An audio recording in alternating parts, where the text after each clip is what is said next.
Exclusive. Pagsalakay ng isang magnanakaw sa Maynila, nasa pool sa CCTV. Ang kawatang rider, binaklas ang mga pyesa ng nakaparadang SUV.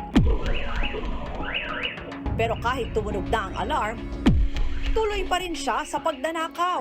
Ang kabuuang detalye sa insidenteng yan, ihahatid maya-maya lang. Magandang umaga ngayong May 8, kasama ang buong puwersa ng News 5. Narito na ang mga umaaksyong balita. Ihahatid namin mula mismo sa frontline sa umaga. Dating Pangulong Rodrigo Duterte, nagpakawala ulit ng mga panibagong tirada laban kay Pangulong Bongbong Marcos Jr. Duterte, binigyan pa ng grado si PBBM. Yung performance mo was until now and still is a dismal failure. PNP Chief General Romel Marbil itinanggi ang bali-balitang may nilulutong plano para patalsikin sa pwesto si Pangulong Marcos. Bahagi ng North Luzon Expressway sa may Balintawak Toll Plaza isasara ng 1 linggo. Kasabay ng taas presyo sa karneng baboy, ilang gulay sa palengke, mas mahal na rin. Rambulan ng ilang lalaki sa labas ng isang resto bar sa Navotas na uwi sa pananaksak, isa patay. At birthday ng fur baby na yan, kompleto sa pakain na may kasama pang cake.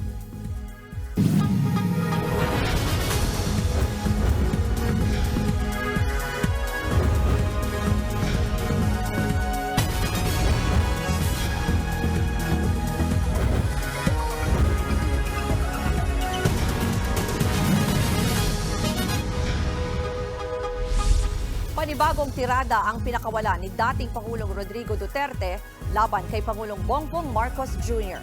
Sa ginanap na prayer rally sa Dumaguete, may babala pa si Digong kaugnay ng sinusulong na charter change. Nasa frontline ng balitang yan, si Brian Basa.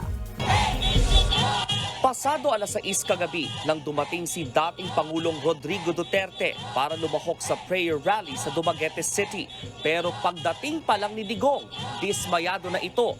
Sa loob kasi dapat ng Freedom Park ng lungsod gaganapin ang rally. Pero sa mismong araw rin, biglang binawi ang permit at saka isinara ang parke.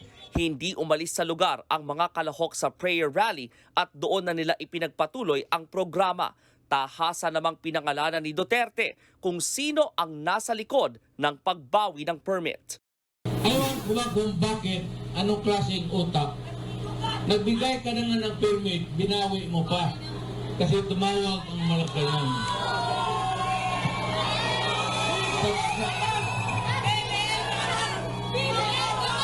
Kung ganon ang style ng local government, napakawalang kwenta.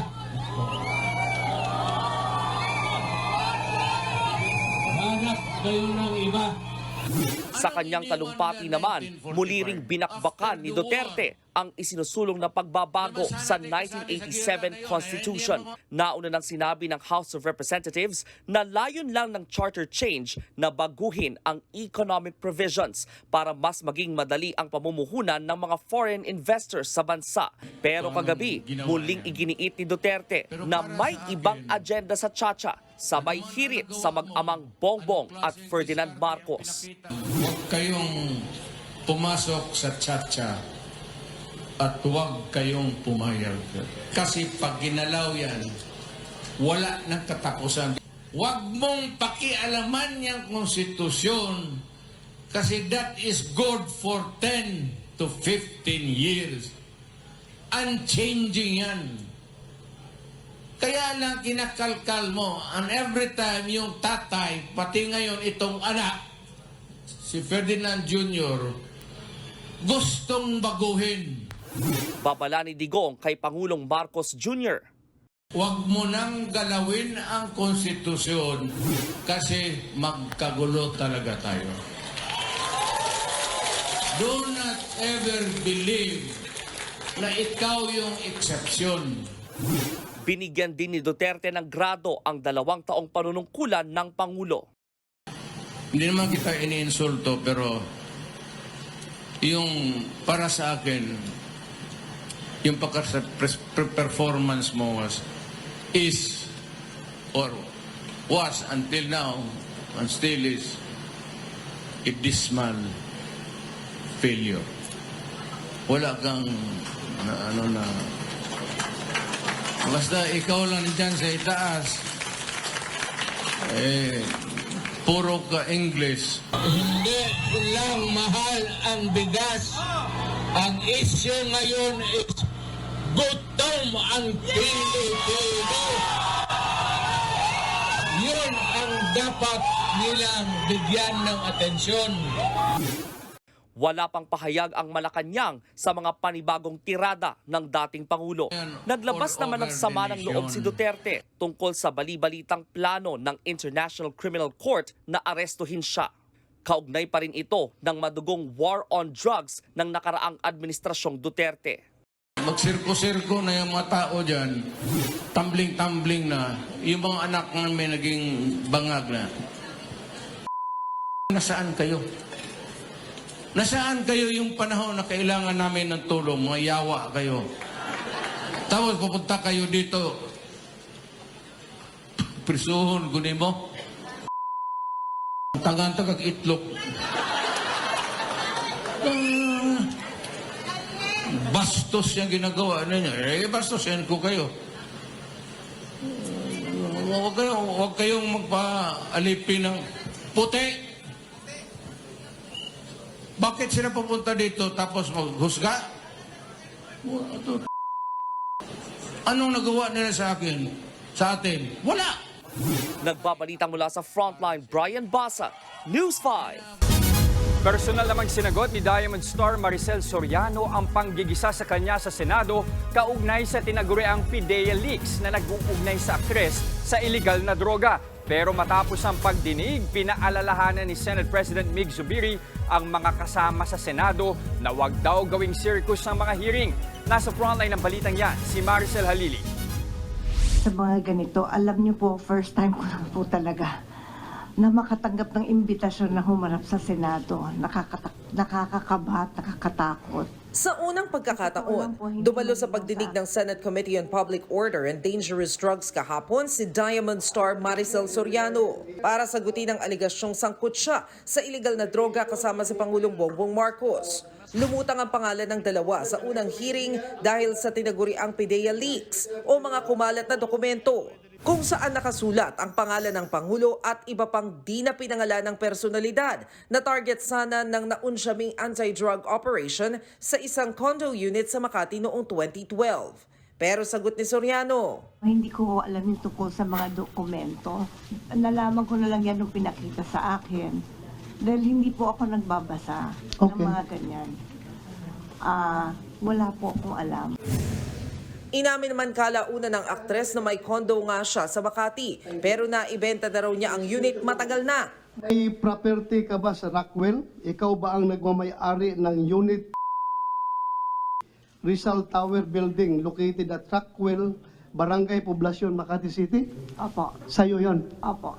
Yung Hanggang 2012 po, nabenta ko na ho yun. Wala na ako doon. Handa raw ipakita ni Soriano ang deed of sale ng nasabing condo unit. Pero bukod dito, naungkat din sa pagdinig ang issue ng pangmamaltrato niya sa dalawang kasambahay niya noong 2011. Iniwan daw siya ng dalawa dahil sa pagdudroga, pero itinanggi ito ni Soriano. totoo na binugbog mo sila o hindi? Paano ko naman po bububugin? Dalawa po sila. Dumalo naman ulit sa pagdinig kahapon ang pinatalsik na PIDEA agent na si Jonathan Morales. Siya ang nakapirma sa viral na dokumento pero hindi niya mapangalanan ang kanyang informant. Hindi ko po maalala, Your Honor. Anak ng Sa patawala. Sa tagal po, Your Honor. Alam mo, ikaw Morales, nagbabanggit ka ng pangalan ng mga personalidad, ultimo pangalan ng presidente, ultimo pangalan ng mga iba't ibang sikat na artista na wala ka namang ebidensya. Itinanggi naman ulit ng PIDEA na totoo ang mga nag-leak na dokumento. Wala raw tinurn over sa kanila si Morales. Yun pong papel na yun, kung totoong may ganun, ay ano po, dapat hahawakan mong mabuti yun. dapat po idadaan mo sa tamang proseso. Dapat ibibigay mo sa tamang kustodyan. Kaya po niya hindi nagawa yon kasi walang ganun.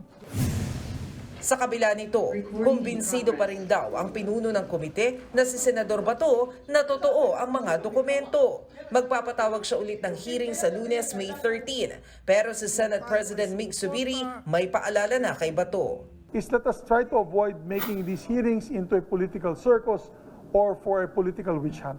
Mag-ingat lang tayo, huwag mo tayo magpagamit for political persecution. This goes for every committee hearing, ha?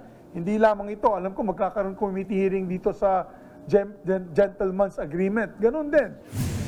Kapansin-pansin naman na hindi nakadalo sa pagdinig si dating Executive Secretary Paquito Ochoa na unang itinuro ni Morales na humarang sa naunsyaming operasyon sa Makati. Hindi siya nakapunta dahil sa conflict sa schedule, kaya imbitado ulit siya sa susunod na pagdinig. Nagbabalita mula sa Frontline, Maricel Halili, News 5. Pinabulaanan na ng mismong hepe ng Philippine National Police ang aligasyong nagpaplano ang ilang opisyal nila na patalsikin sa pwesto si Pangulong Bongbong Marcos. Kasunod yan ng revelasyon ni dating Senator Antonio Trillanes na si dating Pangulong Duterte raw ang nasa likod nito. Nagbabalik si Maricel Halili. Walang ouster plot. Yan ang binigyang diin ni PNP Chief General Romel Marbil nang humarap sa media kagabi. Matapos kumalat ang bali-balita na may nilulutong plano ang ilang opisyal ng PNP para patalsikin si Pangulong Bongbong Marcos. That's really not true. Wala pong ganyan. There is no issue for us na magkaroon po ng destabilization. Wala pong ganon. Yung mga polis natin, wala silang issue na parang lumaban sa gobyerno. Unang lumutang ang umano'y destabilization plot laban kay PBBM kay dating Senador Antonio Trillanes kahapon. Ayon sa source ng dating senador, kampo raw ni dating Pangulong Rodrigo Duterte ang nasa likod nito. Straightforward power grab. Ngayon lang, ang nadagdag lang na dimension is kung magpa-power grab sila after June 30, pwedeng mag-re-election si Sara Duterte, assuming it was done through an impeachment or yung withdrawal of support na gaya yung ginawa ng EDSA 2. But if it's a straightforward people power or coup, ako naniniwala ang pauupuin nila si Duterte mismo. Sabi ni Trillanes, sinusubukan na raw mag-recruit ng mga aktibong senior members ng PNP para sa nilulutong destabilisasyon. Pero wala pang umoo kahit sa hanay ng Armed Forces of the Philippines. Paliwanag ng dating senador, minamadali na ng mga Duterte ang pagpapatalsik sa Pangulo dahil nagbabadya ng ipaaresto ng International Criminal Court o ICC sina Duterte, kaugnay sa mga kaso ng madugong war on drugs at Davao Death Squad. Posible raw ilabas ng ICC ang warrant of arrest bandang Hunyo o Hulyo, kung saan kasama sa ipaaaresto sina Senador Bato de la Rosa, Bongo at baka pati raw si Vice President Sara Duterte. Tanging si Trillanes lang ang nagsasabi niyan at wala namang kumpirmasyon sa ICC. Pero si de la Rosa nang gagalaitin na kay Trillanes kahapon. Go ahead, make my day, Mr. Trillanes! Sabihan mo, sige ka lang ngak dyan ng ICC. Sige, go ahead. Kahit sumama ka pa, mag-serve ng warrant. Sumama ka, ikaw mismo magpusa sa akin. Wala pang direktang pahayag ang mga Duterte kaugnay sa issue. Pero ang dating Chief Legal Counsel ni Duterte na si Attorney Salvador Panelo, tinawag na kasinungalingan at kalokohan ang mga pahayag ni Trillanes. Gusto lang daw ng dating senador ng publicity dahil hindi na siya relevant sa politika. Nagbabalita mula sa Frontline, Maricel Halili, News 5. Sa ibang balita, mas mahal na ang bentahan ng gulay sa mga palengke ngayong ikalawang linggo ng Mayo. Ang ilan nga sa mga ito hanggang 70 pesos ang tinaas. Nasa frontline ng balitang yan, si Hannibal Talete. Kasabay ng pagmamahal ng baboy, pati presyo ng ilang gulay sa Kamuning Market, tumaas na rin. Ang sitaw na dating 30 pesos, ngayon 50 pesos na kada tali. Pati Baguio beans, sumipa na ng 150 pesos kada kilo. Nagmahal din ng 20 pesos ang ampalaya. na ngayon ay nasa 120 pesos na. Kung dati makakabili ka ng sayote sa halagang 20 pesos, ngayon 60 pesos na ito. Ang kalamansi, 70 pesos kada kilo ang itinaas. Ayon sa mga nakausap naming nagtitinda rito, madalang ang supply ng ilang gulay sa palengke dahil sa matinding init. Wala pa mga dating na gulay. Kukuntiwan dating ng gulay. Gawa ko ng yung panahon po. Masyadong mainit, nabubulok yung gulay, nalulugi sila. Dahil mataas na ang presyo nito, naging matumal na rin ang bentahan ng ilang gulay. Kaya ang ilang tendera, nabubulukan na ng paninda. Wala ko masyadong kinikita ngayon kasi masyadong malang gulay, marami yung natitira. Nabubulok din ho kasi yung iba. Masyado mainit kasi. Yung katulad ng kalamansi, kabibili mo lang na nag-aano siya, nagpapatsi siya kagad kasi gawa ng mainit. May ibang consumer naman na mas pinili pa rin bumili ng gulay. Mas mura pa rin kasi ito kumpara sa karne. Balanse lang ngayon kaysa nung nakaraan. Nung nakaraan, napakamahal ng gulay. Matinding init din ang tinuturong dahilan ng pagtataas ng presyo ng baboy. Sa Litex Market, pumalo na ng 350 pesos kada kilo ang liempo, habang 330 pesos ang kasim. Mas mahal naman sa ibang palengke sa Metro Manila. Pumapalo ng 400 pesos ang kada kilo ng liempo. Ang kasim, tumaas na rin ng 380 pesos. Hindi pa nakikita ng Department of Agriculture na bababa ito sa mga susunod na linggo. Nagbabalita mula sa Frontline, Hannibal Talete, News 5. Bumilis palalo ang inflation o antas ng pagtaas ng presyo ng bilihin nitong Abril. Ayon sa Philippine Statistics Authority, naitala sa 3.8% ang inflation noong nakaraang buwan. Bahagyang mas mataas yan kumpara sa 3.7% noong Marso, pero pasok pa rin ito sa 2 hanggang 4% target ng Bangko Sentral. Natulak daw ito ng pagtaas ng presyo ng produktong petrolyo, pero ang food and non-alcoholic beverages pa rin daw ang may pinakamalaking epekto. Sa kabila niyan, bahagyang bumagal ang rice inflation dahil daw yan sa pagbaba ng pandaigdigang presyo ng bigas. Nag-peak siya noong January 2024 and then may pagbaba noong Feb and March. The trajectory is that 2 months na siya dun sa world prices bumaba. So this might have impact doon sa pag-decline din ng presyo ng bigas ng konti. Pansamantalang isasara ang ilang lanes sa NLEX para magawa ang daang papunta sa New Manila International Airport. Live mula sa Balintawak Toll Plaza na sa frontline ng balitang yan si Dave Abuel. Dave, ano-anong lanes ang isasara at gaano ito katagal? Andre, simula nga gabi ng May 10 o itong darating na Biyernes, isasara ang ilang lanes sa northbound at southbound ng ilang bahagi ng North Luzon Expressway. Magtatagal yan hanggang May 17. Lanes 1 at 2 ang isasara sa north at southbound. Partikular dyan ang parteng malapit sa Eternal Gardens Memorial Park o bago magbalintawak Toll Plaza. Naaabot din sa higit 300 metro ang haba.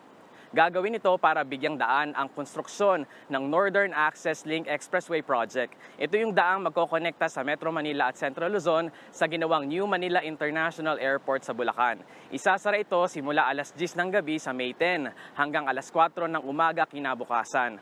Muli itong isasara mula 9 p.m. naman ng May 11 hanggang 2 p.m. ng May 12. Sa May 12, alas 8 isasara ang mga linya hanggang alas 4 ng umaga kinabukasan. At mula May 13 hanggang May 17, 8 p.m. hanggang 5 a.m. naman, nakasara ang daan. Ayon sa pamunuan ng NLEX, hindi ito inaasahang magpapabigat ng trapiko dahil ang pagsasara ay gagawin tuwing gabi hanggang madaling araw.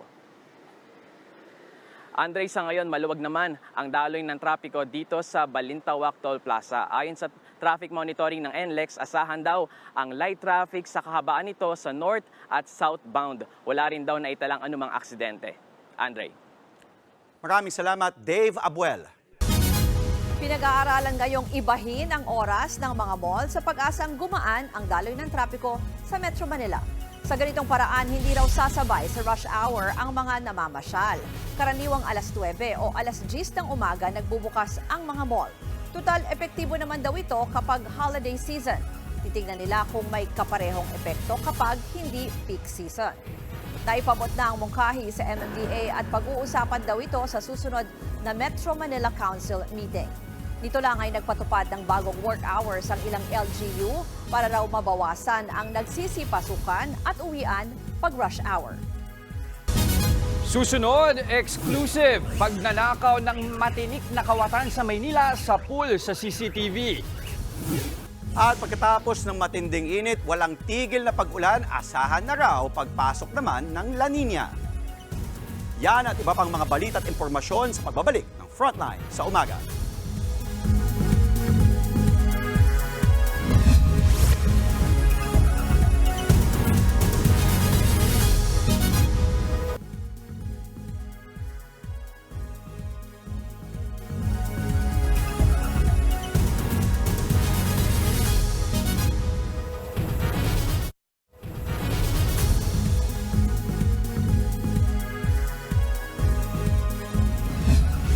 Sa pool sa video ang pagnanakaw ng isang lalaki sa mga pyesa ng isang nakaparadang SUV sa Maynila.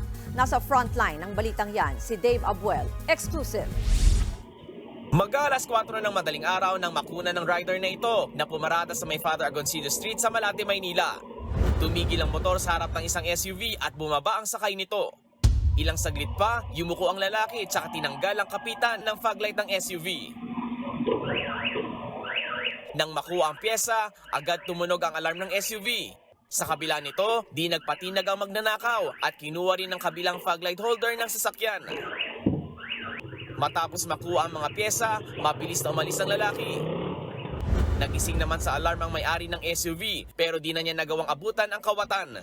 Pagtingin ko wala na nga, magnanakaw.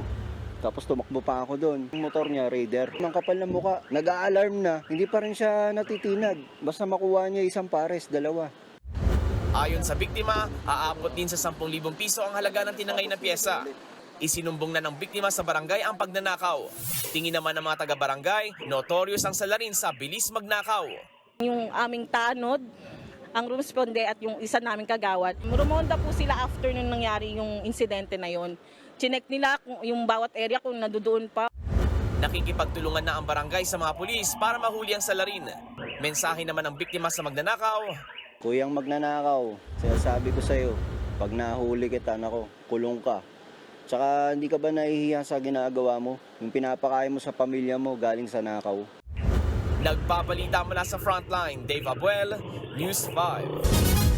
Posibleng may mamuong low pressure area sa labas ng Philippine Area of Responsibility ngayong linggo. Ayon sa Pag-asa, binabantayan nila ang mga kaulapan sa timog silangang bahagi ng PAR. Kung maging LPA, posible raw itong pumasok ng PAR. Naunang sinabi ng Pag-asa na 1 hanggang 2 ang bagyo na posibleng maranasan ng bansa ngayong taon. Ngayong araw naman, patuloy pa rin ang mainit at maalinsangang panahon dulot ng easterlies. Target ng Land Transportation Office o LTO na mahabol ang backlog sa mga plastic driver's license cards pagdating ng Hulyo. Nakatanggap daw ang LTO ng 400,000 plastic cards mula sa kanilang supplier nitong Martes. Nasa 800,000 piraso na lang daw ang inaantay nila.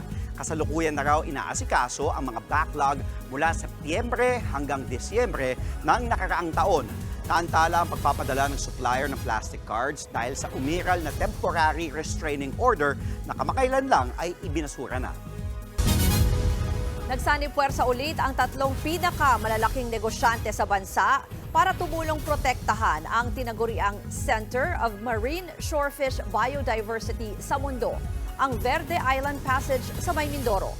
Nasa frontline ng balitang yan si Brian Basa.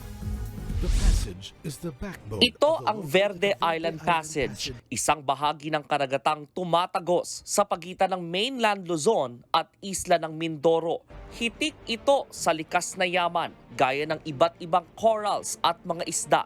Kaya itinuturing na pinakapusod ng marine biodiversity sa mundo ang Verde Island Passage. Para mapangalagaan ito, nagkasundo ang DENR, Department of Energy at ang mga negosyanteng sina Manny V. Pangilinan, Ramon Ang at Sabin Aboitiz para magtayo ng Marine Biology Research Facility sa mga lalawigang nakapalibot sa Verde Island Passage. Kasama sa plano ang pagbuo muna ng technical working group para malaman ang papel ng bawat ahensya at stakeholder sa pagprotekta sa lugar. We're not experts in environment, so our role here is to support the experts that know about, provide the resources, provide the funding, most importantly, maybe provide somehow search for the talent to be able to give us the advice on what to do and support that implementation. Hindi ito ang unang beses na nagsama sina MVP, Ang at Aboitiz para sa isang proyekto. Noong Marso lang, una na silang lumagda sa $3.3 billion power deal para ilunsad ang kauna-unahang integrated facility ng liquefied natural gas sa bansa na nataong nasa may bukana mismo ng Verde Island Passage. Maraming kritiko ang umalma sa masamang epekto raw ng LNG sa kalikasan. Pero depensa ng DOE. As in contrast to an oil spill or a spill of a cargo of coal, LNG is in fact not safer because the liquefied form gets to evaporate and does not affect the marine environment. Paglilinaw naman ni MVP, hindi permanente ang paggamit natin sa LNG dahil lilipat din daw ang bansa sa mas malinis na renewable energy kalaunan. It will thus, however, take us quite a bit of time to achieve that kind of desirable state where the Philippines could be carbon neutral. So it is the transition fuel. Rest assured that we will make sure that in the next 25 years, we will do everything to protect the environment in this area. Ito ang pangunahing rason kaya kinu-question ngayon ng grupong Protect Verde Island Passage ang proyekto ng DENR at DOE kasama ang mga negosyante. Giit nila, gusto rin nila noong makipagtulungan sa DENR pero hindi sila pinapansin. Mas mabilis po pala yung pag-protect ng VIP kasama ang mga negosyante kaysa sa kasama ang mga mamamayan Pilipino. Ayon naman sa DENR, pwede pa ring i-develop ang mga lugar malapit sa Verde Island Passage. Nagbabalita mula sa Frontline, Brian Basa, News 5. Susunod, Gilas Pilipinas, malapit ng paghandaan ang huling chance nila para makasali sa 2024 Paris Olympics. At pusang nagdiwang ng birthday, binigyan ng galunggong cake. Tuloy-tuloy lang ang paghahatid namin ng balita at impormasyon dito sa Frontline sa umaga.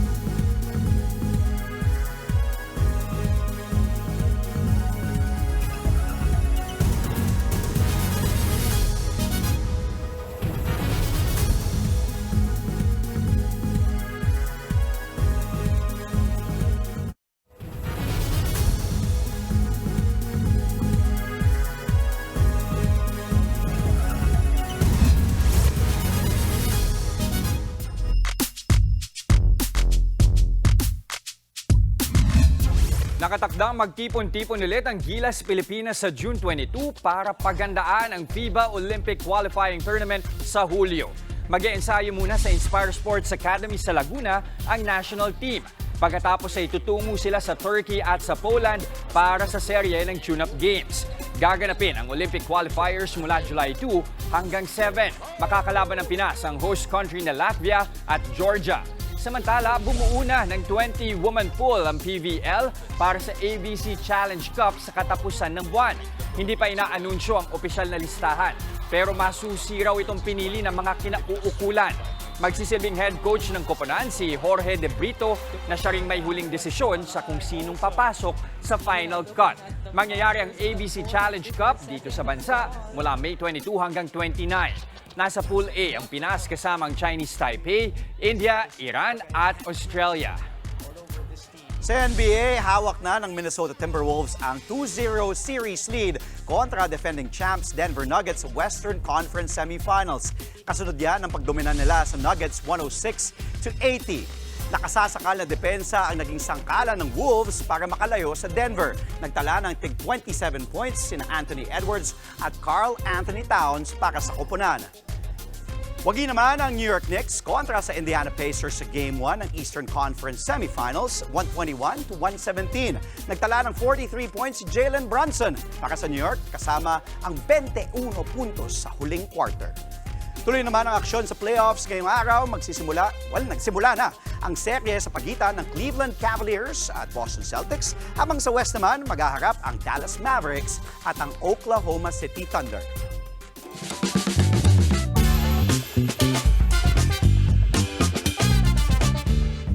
Patok naman sa netizens ang birthday cake ng isang pusa. Kasi naman, di ito ang cake na karaniwang hinahanap natin tuwing merong kaarawan, di ba? Pero swak na swak naman to sa panlasa ng celebrant. Meow, meow, meow, meow, meow, meow, meow. Meow, meow, meow, meow, meow, meow. Happy birthday, Chok. I love you. Imbis na sa icing ng cake, sa kaliskis ng galunggong nakapatong ang kandila para sa 4th birthday ng pusang si Choco. Bihis na bihis din siya habang kinakantahan ng kanyang fur parent ng Happy Birthday Mingming version. Sabi ni Mami Lea, every year talaga silang all out para sa handaan. Di lang para sa birthday ni Choco, kundi para sa 10 niyang alagang pusa. Itinuturing na raw kasi niyang anak ang mga ito. Sabi ni Mami Lea, naubos naman ang hinain niyang galunggong. Pagkatapos kasi kantahan si Choco, hinimay na ito at pinagpestahan na nila ng kanyang mga kapatid. Tumikim kaya si Mami nung Galunggong cake? Oo. Bakit hindi? Pwede naman. Pagtao rin Sa naman. birthday ko. Anong gusto mo? Galunggong. Galunggong cake. Tilapia, pwede. Tilapia. Tilapia Ang cake. favorite mong fish. Pwede. Mingming na happy birthday. At yan ang mga impormasyong dapat ninyong malaman. Mga balita para sa may alam at may pakialam. Kami ang inyong mga kasangga sa Frontline sa umaga.